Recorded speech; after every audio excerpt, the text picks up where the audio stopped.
Today I'm going to drink a coffee from the corporation Gevalia. It's one of the most famous brands of coffee in Sweden, and it started in the 1860s, but then it was called luls, and it was a company that sold tobacco and spirits and coffee, among other things. In 1913, the owner died and his son took over, and in 1915, I think it was, he changed the name and started the company Gevalia, and they focused on coffee, and seeing as Gävle, the city where Gevalia is made in, has got one of the biggest ports in Sweden.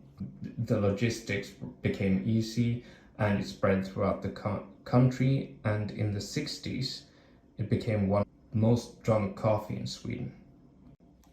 And we can have a look at the can here, and I'll have it like this for you to stop it for a little bit for you all to see what it's saying.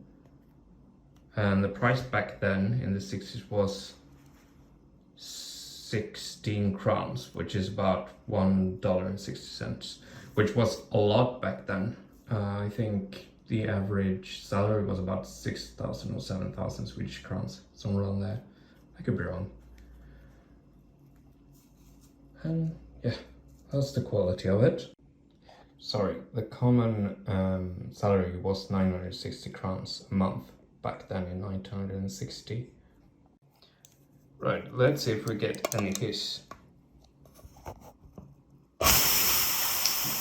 Oh yeah, do you hear that? That's a really nice hiss.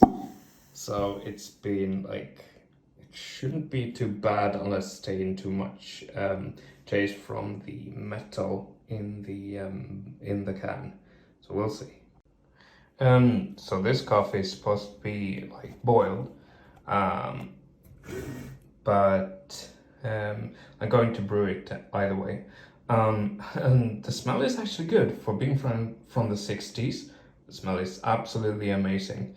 I do hope that it'll taste good. And look, there's no mold or anything like that, so it should be okay, I think. So I'm gonna brew it now and we'll see what it tastes like. As you can see, the quality of the can is pretty, or tin or whatever it's called in English, is pretty good. It's not been, there's no rust, there's no holes or anything, and the hiss was quite amazing. Right, so now I have 2 cups, one with milk and one without, and now I'm going to try it to see if it's good. I do have my reservations because it smelled bad. It smelled like metal or rancid, something like that. So we'll see what it's like. Yeah, it does have a metal taste to it. It wasn't bad, honestly. Yeah, the aftertaste wasn't bad at all. This was actually good coffee. I was expecting it to be like the one I had last time, that was called Luxus, but that one tasted really bad. Like at first it didn't, but the aftertaste, it was just horrible. But this one from the 60s, I can't believe it, like 60-year-old coffee was actually really good. I think it was from, the seller told me it was from 1960 or 1965, somewhere around there. It was actually good.